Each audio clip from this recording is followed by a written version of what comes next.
Chapter 15. Lady Darkseid needed a ride, but more importantly, she needed someone that would be discreet and not ask any questions. She was confident she could rely on Bruja. You can't spend years running a successful business in Blade's Edge without knowing how to keep secrets. The name Lady Darkseid cast a long shadow. Hopefully, her money and unearned reputation would be enough to get her everything she needed. It didn't take long for the car to reach the house. She was pleasantly surprised at who Bruja had found to be her driver. It was Kiryu, the Cayman woman who had been sent to pick up undergarments for her. Kiryu lowered her sunglasses on her short snout and smiled at Lady Darkseid. She was wearing normal street clothing, not one of the display pieces Bruja required her girls to wear at work. The hover car was a sporty convertible, and the top was down. Way to promote racial stereotypes, Lady Darkseid said with a grin. Yeah, dogs with the top down. I don't care. I love the feel of the wind through my fur, Kiryu said. It's my day off, so don't expect me to be all formal. The box in the back is for you. We had one in stock. We usually rent it out, but you've got the money, so I brought it along. I really do appreciate your help, Lady Darkseid said with another smile. Our favorite bitch has been going nuts trying to fill a last-minute order. There was no way I was getting sucked into that madhouse. When she called to ask me to drive around some VIP, I wasn't thrilled with the idea, but then she told me who it was. That's so nice, Lady Darkseid chuckled. I just hope I'm not being charged extra for the flattery. Of course not, Kiryu laughed. Lady Darkseid reached into the car, opened the box, and pulled out the long coat that it contained.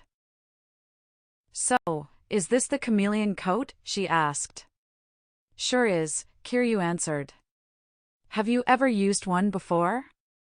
Lady Darkseid put on the coat as she walked around to the passenger side of the car. No, this will be a first.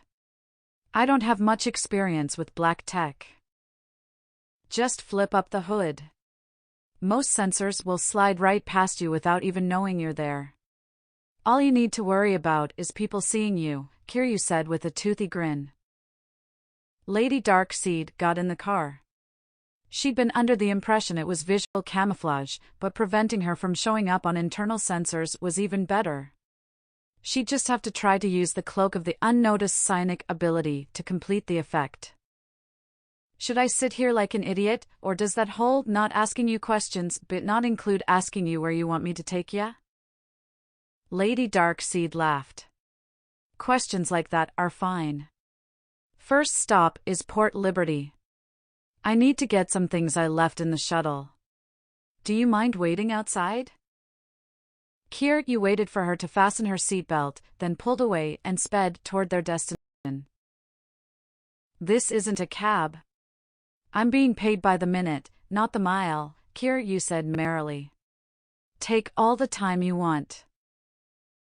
As they drove down the mountain, the windshield redirected most of the airflow, but it wasn't conducive to a private conversation. Lady Darkseid tried to reach out with her mind, but it was as if Kiryu wasn't there. I can't reach you with telepathy, she remarked. You're not a cyberpath, are you? No, ma'am, Kiryu replied. My brain just doesn't work right. As far as telepaths are concerned, it's like there's nothing in my head. The rest of my family members are telepathic. They used to tease me, telling me my head was wired backwards. I hated it when I was a pup, but it makes me more valuable when people need their secrets kept. I don't mind the extra work, as long as it involves extra pay. That's too bad, Lady Darkseid said. I really need to find one. I meant to ask Bruja to help me find someone reliable. I need someone that can disable some implants. I'll pass that along to her while you're taking care of business at the starport, Kiryu said. We have contacts, but it comes down to skill and availability. It may take a while. I have a lot to take care of today, Lady Darkseid said emphatically. Anything you can do to help will be greatly appreciated. I'll do what I can, Lady DS, Kiryu said as they pulled up in front of the building. Hopefully this won't take too long. I'll just wait here. Take all the time you need, Kiryu replied. Lady Darkseid flipped up the hood of the chameleon coat before getting out of the car. She activated her Cloak of the Unnoticed ability so people would see her as insignificant and ignore her as long as she didn't do anything to draw attention to herself. She silently followed a small group of people through the front door. Once inside, she narrowed her eyes to enable her to see energy flows. While walking in obscurity, she couldn't open doors on her own and had to sneak through while they were already open. People walked around her without even realizing she was there. It might have taken a little longer, but she made her way to her shuttle without attracting any attention.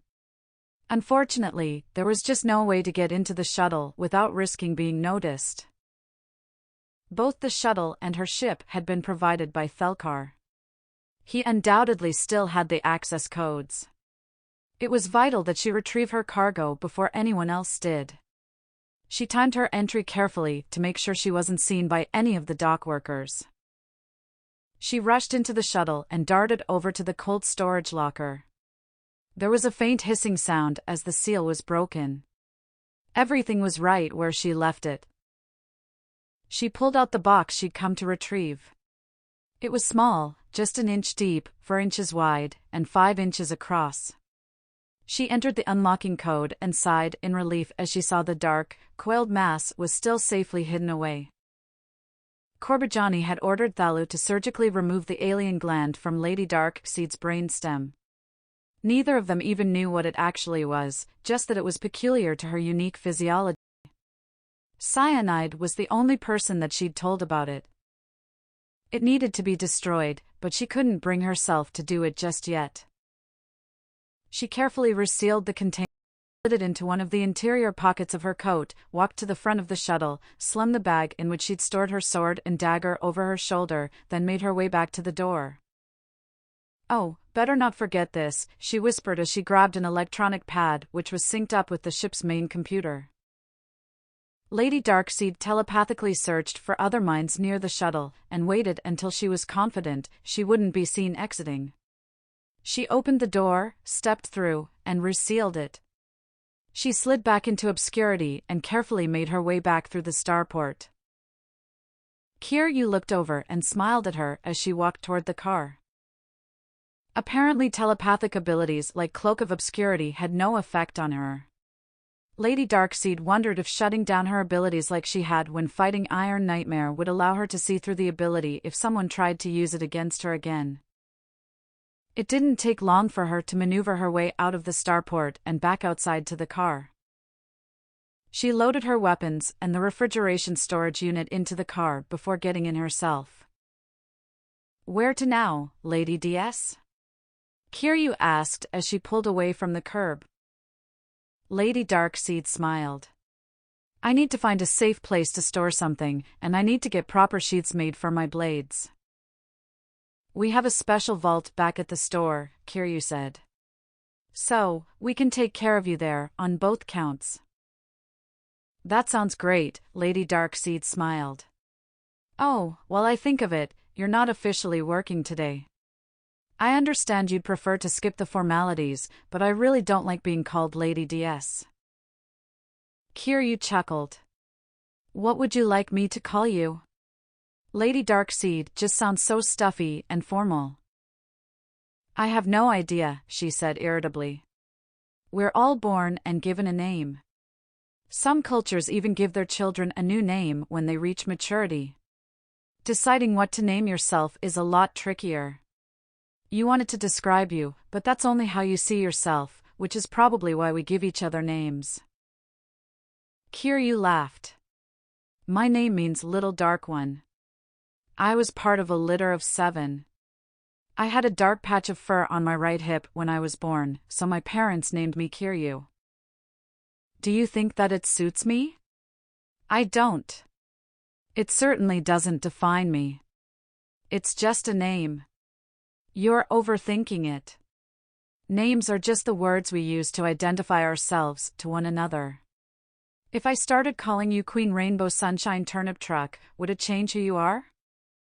Maybe not, Lady Darkseid chuckled, but it might have an effect on you, even if I'd prefer not to hurt you. If you called me that a few times, I'd start feeling obligated to. Well then, Your Majesty, Kiryu giggled, tell me what you want to be called, or I'll make up one for you. Like what? How about Kitsune? It's a fox demon with many tails. Kiryu smiled. I'm partial to names that start with K. I can't imagine why. I've already had 2 names that start with K, and one that started with a V. Then how about Vicky? It has a V and 2 Ks. No, Lady Darkseid snickered, too cutesy. Most people don't choose their names. You're lucky you didn't start off being called. Don't say it. Kiryu pouted.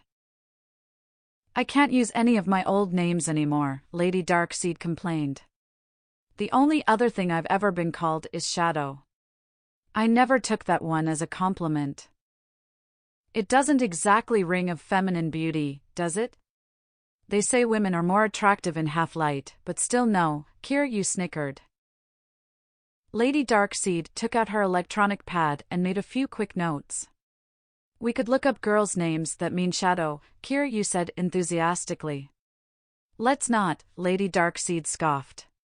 Well, we could turn it around and try something like Kaylee. It means illumination. She quietly considered as they pulled up in front of Alliance Arms. She smiled. I like it, even if it is another K name. Okay, call me Callie. You said it wrong, Kiryu said with alarm. It's not Callie, it's Kaylee. Oh, sorry, is there a difference? There's a huge difference, Kiryu insisted. Kaylee means intuition, illumination, and revelation. The other is the name of the ancient Terran goddess of destruction and rebirth. The actual translation of Callie is she who is death. She whispered into the very core of her own consciousness, I am Callie. She paused for a moment, until she felt the approval of the other aspect of herself echoing back from within the shadowy depths of her mind. Now, that does suit me, Lady Darkseid grinned broadly. Just call me Callie. If you say so. Kiryu shrugged. She repeated the name over and over in her head, as she gathered her things from the back of the car, until it felt natural. If she didn't associate herself with the name internally, it would feel like a lie to any telepaths within earshot. Will you still be needing me? Kiryu asked. If you don't mind. I won't be long. Sounds good to me, Kiryu said, lady. I mean, Callie. Callie smiled as she walked to the entrance. She had planned on discussing her name deficiency more with Cyan and Shinji, but Kiryu had helped her find a name that felt like a perfect fit. If Cyan wanted to keep calling her princess, that was all right, too. I really should find out what my stripe inspector called me on her contact list. Kiv. Callie thought to herself. She was grinning broadly as she walked into Alliance Arms. The Cheshire, Aya, and a Lamentic girl were rushing around the front counter taking orders, while the majority of the staff were assisting several dozen Gorgalians. Before looking for Bruja, Callie paused momentarily to watch the Lamentic. She didn't feel any attraction toward them. Her attraction to cyanide was an exception, not the rule. Bruja was sitting behind the counter working feverishly on one of the shop computers. Callie waved as she approached the main counter. Still busy here, Bruja said with an exasperated sigh. I just sent out some messages to see if I can get you a cyberpath a few minutes ago. I should have an update for you in about an hour. That's not all I need. Bruja turned to face her with a forced smile and a wild look in her eyes. What else can we help you with, Lady Darkseid? Callie laid the pad down facing the raven-haired woman and placed the storage unit on the counter. Bruja drew the pad into her hand telekinetically and quickly skimmed the note. I'll have to outsource to have the container fabricated. I just have to give them the dimensions and arrange payment. Let me just run this to the vault and I'll have you sign for the funds transfer when I get back. I assume there is a reason why you didn't go to Project Acorn with this. I'm doing my best to keep your name out of it as much as possible. Hiring a cyberpath is another matter. We can discuss this more after I return. She picked up the storage container and headed to her private office. The console beeped several times before the dark-haired woman returned with an electronic contract pad in her hand. Just sign here, she said as she handed Callie the pad. I assume you'll take the cost of the new armor out of this as well? Callie asked. It won't be ready in time, Bruja said as she checked her messages, but I can deduct it from the tab you asked me to set up. You're sure you want to keep that coat? That's going to eat a lot of reserved capital.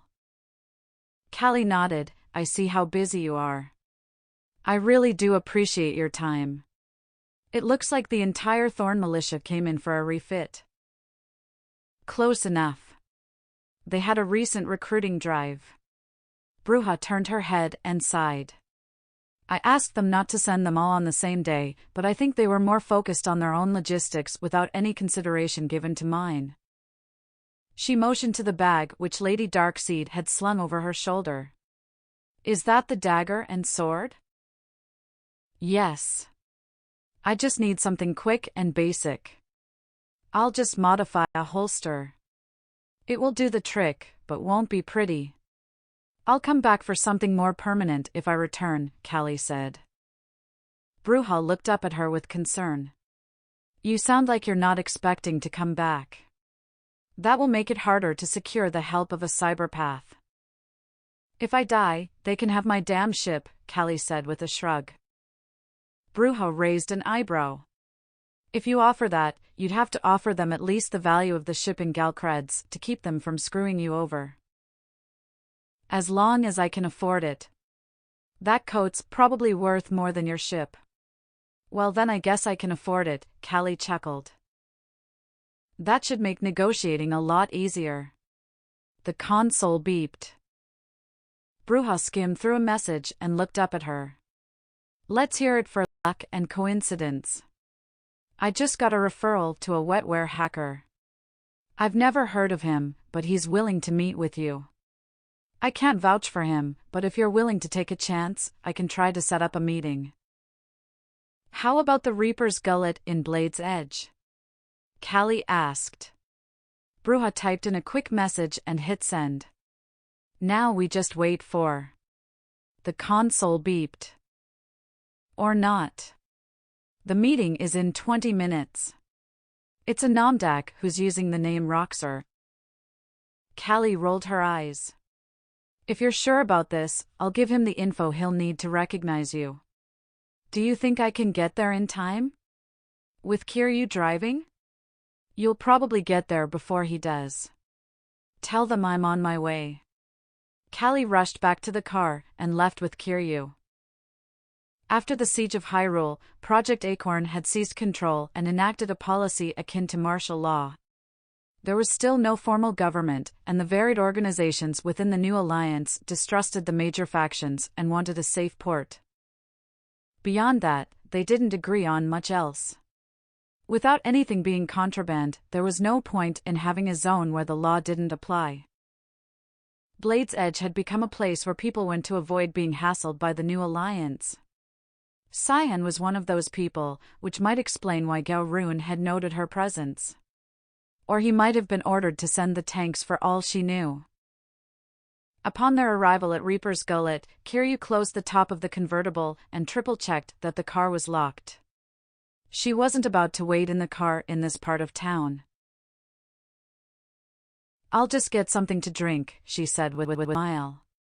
If you ever want to pay me to take you bar hopping, I know some places a bit classier than this. It's about privacy, Callie said as they walked into the main room. Luckily, Kiryu wasn't telepathic and didn't know she'd lied. The simple fact was that this was the only in Blade's Edge that she could think of. Kira shrugged and made her way over to the bar while Callie sat at a small table near the entrance. The Reaper's Gullet was built to be a restaurant as well as a bar, but she doubted anyone came for the food. There were less than a dozen customers, most of which were paired off at tables, holding private discussions. Alcohol didn't have any effect on Namdak Khan, so the cyberpath would be an oddity here. She knew this form of the mystic arts was a rare variant of telepathy that only worked with electronics, and that cyberpaths lacked surface thoughts. But beyond that, she didn't know much. "Mind if I join you?" a male voice said nearby. "I'm waiting for someone," Callie said irritably. "I guess this is that allure thing Cyan mentioned," Callie thought with frustration. "It draws people in and makes you seem remarkably interesting." She hadn't felt him approaching. He looked like a pale Terran with gray hair and brown eyes. He looked to be about middle-aged and remarkably average. He was wearing normal street clothing and a long brown coat. "Well, I'm someone," he said with a smile, "so I guess you can stop waiting." Callie unraveled her tails from around her waist and legs as she moved the other chair away from him with telekinesis. "Don't be like that, little lady," he said with a warm smile and cold eyes. "I'm just trying to be friendly. There's no need to be rude. What's the harm in a little company while you're waiting? There's no need for a pretty little lady to be sitting alone in a place like this. You never know what kind of unwanted attention you could attract." "It looks like I've already attracted unwanted attention." Callie glared at him as she spoke. "Sitting there, looking like that, you're kinda asking for it." "Looking like what?" Callie asked through bared teeth. "You're wearing a chameleon coat," he said with a smirk.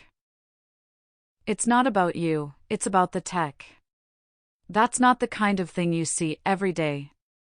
If you stripped down naked and started dancing on the bar, you'd still be less interesting than the clothing on your back. You can glare at me all you want. I know your type." "Really?" Callie scoffed. "And what type is that?" He reached over, grabbed the chair, and moved it back into place across from her. "I think you know what I'm talking about. You have on that cheap-looking top, but I saw the Talgradon pants you've got on underneath, and then there's that coat. It's all just pieces, isn't it? All gifts, I'd wager." "What makes you think that?" He pulled back the chair and sat down. "I've seen it before. Some rich married slob comes across some pretty young thing, starts buying her gifts. Next thing you know, the wife starts suspecting, hires someone like me to track the cheating ass. He spends a small fortune to get his hands on one of those coats, and has you start meeting him at places like this to throw the old lady off his trail." Callie laughed. "I've never heard of a person reading a situation this badly." "Take it from someone who knows," he said firmly. "I'm sure he's filled your head with all kinds of garbage. You're just the mistress, and will end up with a bullet in your brain. It happens all the time." "I'm not anybody's mistress," Callie scoffed. "I don't know who you think I am, but if you don't move along, I'm going to tear off your arms and beat you to death with them." The old man sat back in his chair and shook his head. "Save your threats. I'm trying to help you out here. I get that you're young and naive, but you really don't know what kind of danger you're in right now. If you think I'm the one in danger here." "Well, what do we have here?" he said as a Namdak strolled in through the door. The silicate outer shell of the Namdak's body was a deep gray color, and its eyes glowed a reddish-orange. He looked around the bar nervously. "That's my contact. Go find someone else to annoy," Callie said as she waved the Namdak over. "My apologies," the Terran said as he stood up and stepped away from the table. The Namdak eyed him with suspicion as he approached. Callie stood. "Roxer?" The Namdak nodded. "Yes. So, you must be Lady Dark?" Wait a minute, the middle-aged Terran exclaimed. Did you say your name is Roxer? Callie glared at him. What part of go away do you not understand? The part where someone claims their name is Roxer. I am Roxer, the Namdak said angrily. What a steaming pile of flannix done, the Terran scoffed. If they've registered that online identity, they're trying to scam you. By the time the Namdak had placed his hand on his holster, the Terran had already fired 3 shots into his head. Callie flung the man onto the floor, but it was too late to save her contact. Her black tail hovered at his throat with its stinger fully extended.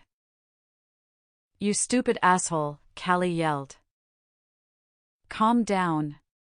There's no need for that, he objected. I just saved you from getting ripped off. I'll give you 10 seconds to explain yourself. Her black tail moved away from his throat. It'll take more than 10, he scoffed. When a cyberpath tells someone they should contact Roxer, it's our way of saying they're asking the impossible. Our way? Callie asked.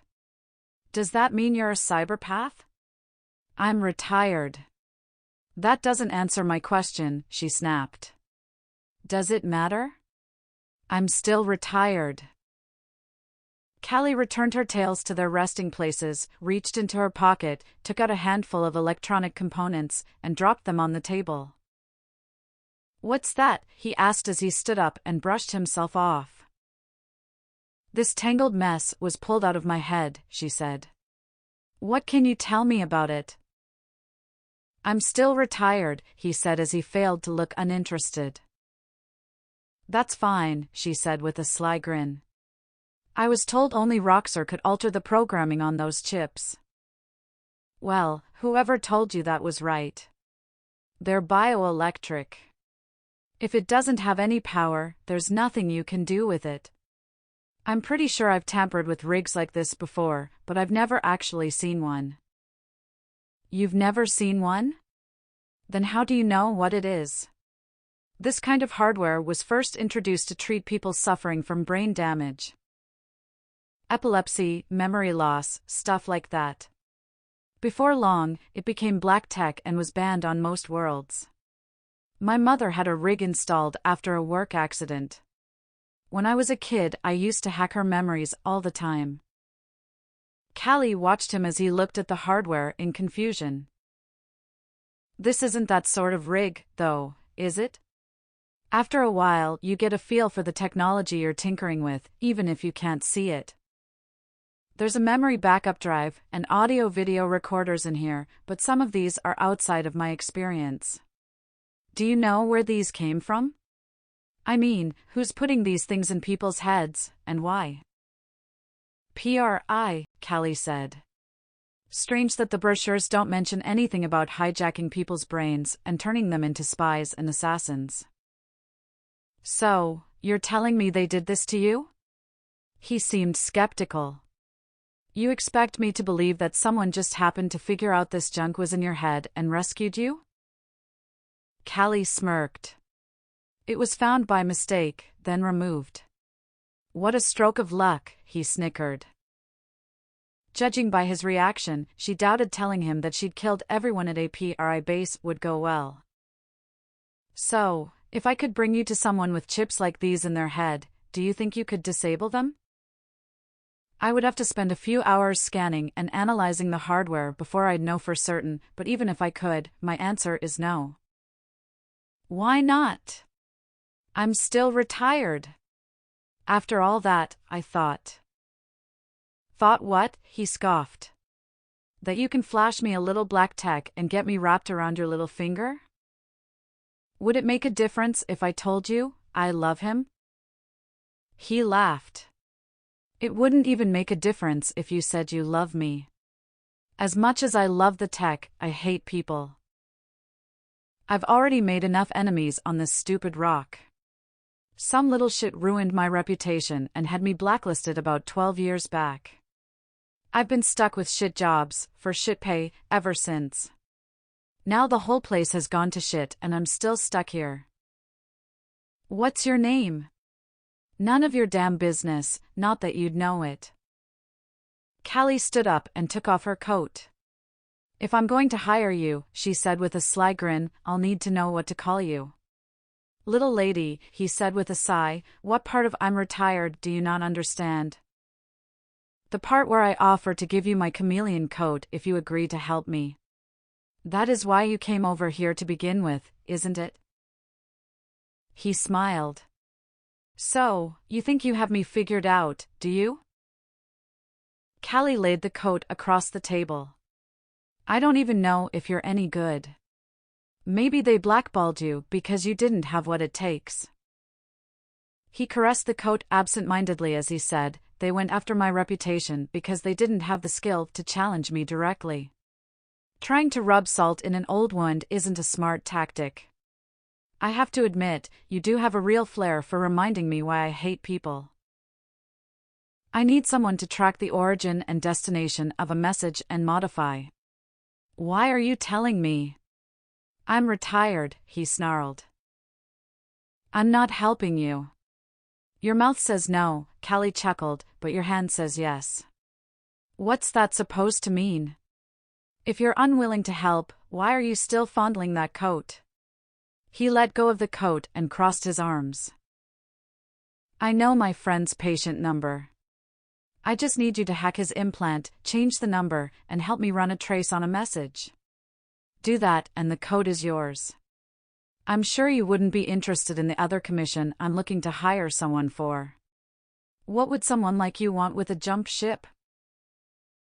Who are you? He asked. Callie turned to the bar and said, Kiryu, would you mind telling this guy who I am?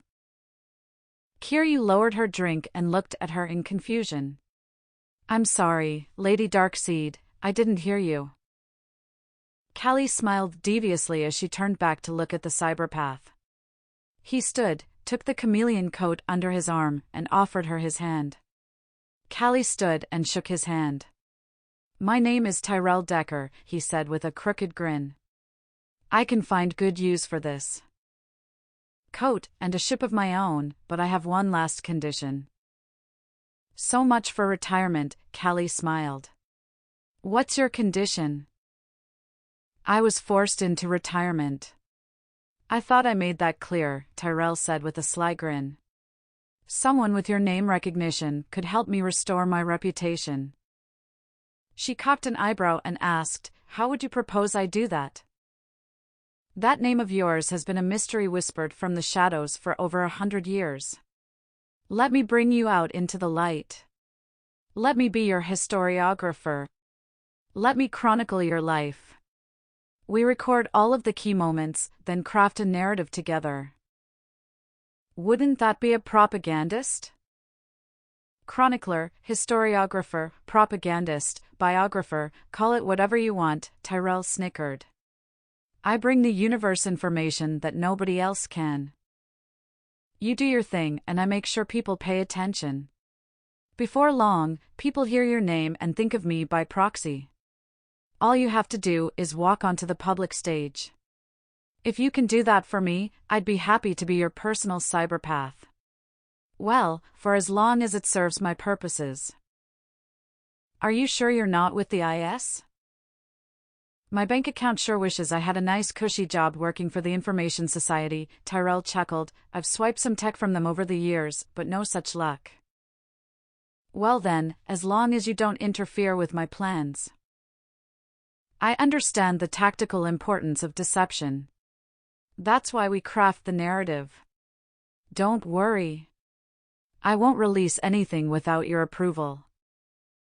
It's an interesting idea, Callie mused, but what will it take to make it a reality? I may not be able to read you telepathically, but that doesn't mean I don't recognize a sales pitch when I hear one. We'll need some supplies to make it all possible, Tyrell grinned. For someone with your reputation, I doubt it will be a problem. There's only one piece of tech on my shopping list that approaches the rarity of this chameleon coat, but I already have that. He patted a hard leather pouch on his hip. Before I agree to anything, Callie said, I have a couple tasks I'd like you to perform to prove to me that you're not all talk. What did you have in mind? She rested her hand on the pile of chips on the table. Is that all? He asked. After you scramble his patient number, I'm going to give him my former patient number.